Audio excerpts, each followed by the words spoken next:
Hello everyone and welcome to Sinful Gaming. I hope you're all doing well, I hope you're all staying safe, and most of all, I hope you're all fighting out war against the Grey.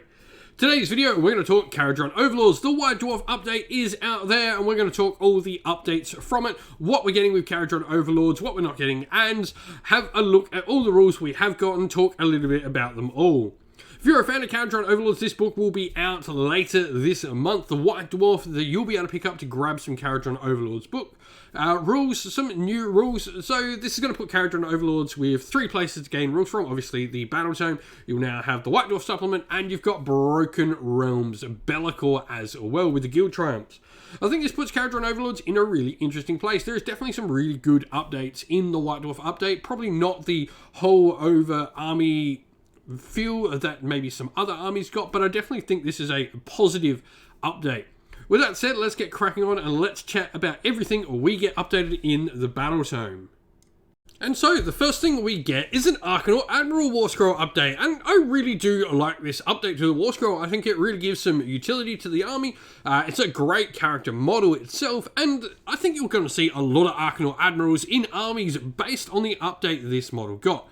So for starters, he has the same wounds, movement, save, and bravery that he had before. Wound 6, movement 4, 3+ save, and bravery 8. Pretty solid stuff. His volley pistol and his skull hammer pretty much remain the same, though both of them get an increase to their damage. So the volley pistol now has 3 attacks at a 9-inch range, 3 to hit, 4 to wound, rend 1, and damage 2. And the skull hammer in combat is a 1-inch range, 3 attacks, 3 to hit, 2 to wound, rend 2, damage 3. Some really solid damage output there from the model. He's definitely going to be able to do a little bit. He's also got some other cool abilities as well on top, like his if you want to get it done, do it yourself, where he adds one to the hit rolls for himself when he's targeting a monster or hero. So some really nice sort of bonuses there. We then have the new addition to him, which is Aether Bullets. Now, after receiving command points at the start of the game, but before the first turn, this model can choose to receive one of the following special ammunitions or abilities. First of all, Dragon Bombs. Now, the names on these might be a little bit wrong because I have translated them from German with the help of some friends. But the first one here is once per battle at the start of the shooting phase, you can choose one enemy monster within 12 inches of this model on a 2+. That monster can only charge with 1d6. Pretty cool. Being able to stop a monster getting in, you know, all of a sudden a 1d6 charge is not far at all. You've got a good chance you're even failing that 3-inch charge there. Rolling, you know, you've got a 33% chance to fail a 3-inch charge on that, which is pretty nice. Celestial Frag Grenades is probably my favourite, I think. Once per battle, you choose an enemy unit within 12 inches of this model on a 2+. That unit cannot take ward saves. Really, really good against some of the armies in the current meta, thinking of, you know, seeing Gardas in Stormcast, or even just Hammers of Sigma.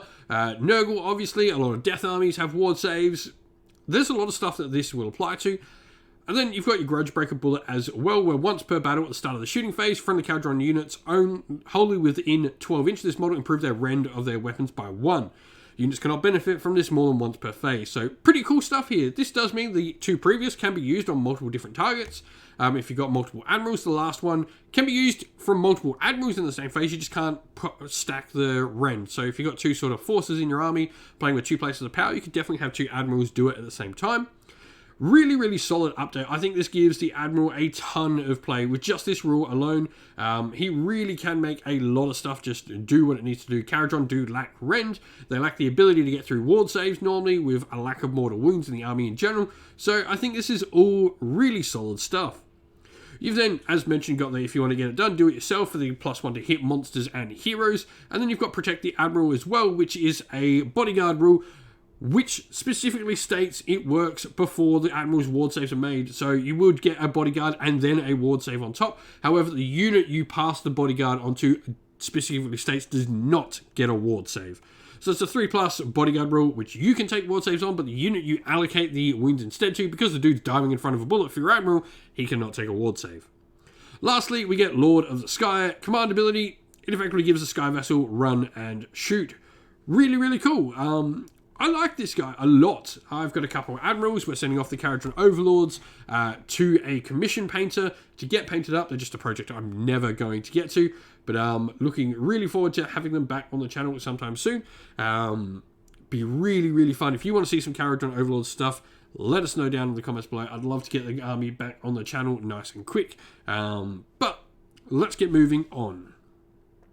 Next, we take a look at the grand strategy and battle tactics that we got, and I do think the Kharadron Overlords got some really easy ones to complete. First of all, the grand strategy. You've got to pay before you earn. You complete this grand strategy if at the end of the game you do not have any Aether Gold shares left to use for your army. This is super simple. Your last turn, any unit that hasn't used Aether Gold, just use it. Even in phases you don't need to. This is pretty much guaranteed to work. You are either... And you get this even if you're all dead, because you've got no Aether Gold shares to use if your entire army's dead. So it's a grand strategy that's really good for taking to an event where you're getting scored on grand strategies or anything like that as tiebreakers, because you're always going to get it. It's pretty much impossible to fail this unless your opponent has some way to stop you using Aether shares. I don't get how you can't use this. Maybe Be'lakor is the only way that you could possibly be stopped, because he doesn't allow you to activate in a turn to use your Aether Gold. Is that the only way? And even then, does that work?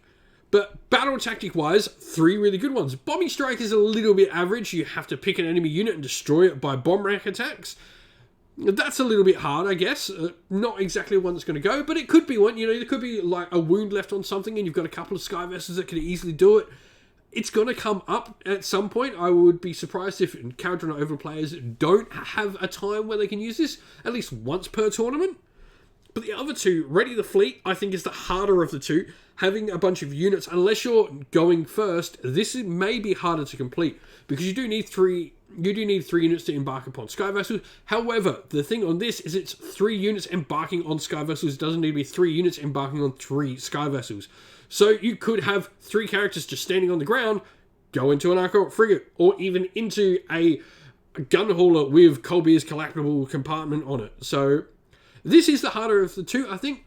Boots on the ground, 3 units garrison within Sky Vessels, pretty much the reverse, although you have to be in enemy territory when you get out of them. These are all pretty good. Like, I really do like the battle tactics and grand strategies. They are really simple to do. They all play into the theme of what you want to do with Kharadron Overlords. I like all of this. This is very flavorful and very good at the same time. So some really good grand strategy and battle tactics, I think. And lastly, we take a look at the battalions. Now, we've got 2 battalions with this. First of all, we have the Iron Sky Attack Squadron. And I guess you'll recognise both the names from these 2 battalions. First of all, the Iron Sky Attack Squadron. This is 2 to 3 Arcanaut frigates and 2 to 3 Arcanaut company. Note, you do not need to have an additional frigate for the 3 company the same way. You don't have to have 3 squads of company and 3 frigates. You can have 2 and 3 of any combination if you wish to for this battalion to work. Now, this battalion is going to give you 2 benefits. First of all, you're going to get Experts, which is a cool one. So Experts is going to, once per battle, 1 unit from this battalion can receive all-out attack or all-out defense. Remember the FAQ, you can use that even if you've already issued it that turn, which is really cool. And you're also going to gain Swift, where once per battle, 1 unit can receive at the double or forward to victory in addition. Pretty cool. Like, getting free command abilities is nice. All-out attack, especially on KO, is going to be like really, really nice. I don't mind this battalion. It's nice. It's probably one of the ones you want to run, I guess. You know, more ships in your army. This is a cool one for people who like running ships. And the other one, we have the Grundstock Escort Squadron. Now, this one is a little bit different. First of all, 2 to 3 Grundstock Gun Haulers and 1 unit of Grundstock Thunderers. That is your mainstay of the battalion. You can then have 1 Ironclad or 1 frigate. You don't have to have any, and you can have 0 to 3 units of Sky Warden units as well. This is okay. It does gain the Slayer's ability. So once per battle, you can receive all attack or unleash hell without a command point being spent. It's not bad. There's a lot you have to take in this. 2 gun haulers, unit of Grundstock Thunderers is your base. Probably wanting to get that all-out attack or Overwatch from Slayers. Probably on one of your large units. You probably want to be on the Thunderers unit, in all honesty, but you probably want them in a frigate or an ironclad to really get the most mobility out of them. You don't want a unit of 5, though you could do a small one in smaller games. Definitely for this battalion, 2 gun haulers, unit of Thunderers. You could go for, you know, Colby's collapsible compartment to get this in a smaller game, like a 1,000 point game. It would definitely work in that, but I do think this is probably the weakest part of the update for KO. But all in all, I think it's a solid update for Kharadron Overlords. What do you think of the update overall? Let us know down in the comments below what you think. I really like the Admiral update. I think the battle tactics and grand strategies are solid. Battalions, they're okay. The narrative, They're probably not the most competitive battalions we've seen in any of these, but they're decent enough. Well, that's the end of the video. We hope you enjoyed it. If you did, please don't forget to leave a like and subscribe to the channel if you haven't already, and leave a comment down below and let us know what you enjoyed about the video. If you'd like to come chat more with me and other members of our fine community here at Sinful Gaming, you can do so by following the link in the video's description to our Discord server. And lastly, if you'd like to help support the channel, you can do so either via Patreon or YouTube members, and both of those are linked again down in the video's description.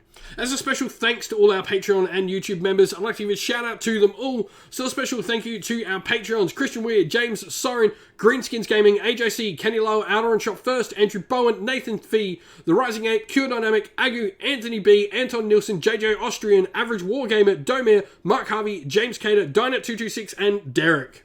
And a special shout out to our YouTube members, Green Roots Gaming, Kenton Young, Chris Wallace, Ronya, Vinny, Lockloric, The Johnny84, David Ellsworth, Revenar, Wolfric Nick, Broken Shelf, Ariana Edwards, and Sean Scott. Lastly, a special thanks first of all to Lady Witchfox Art, who does all the amazing artwork for our channel, and to Xmorphic, who does all the amazing Discord server background work for us. Thank you all for watching. Once again, stay safe, stay well, and most of all, keep fighting that war against the Grey. Ciao for now.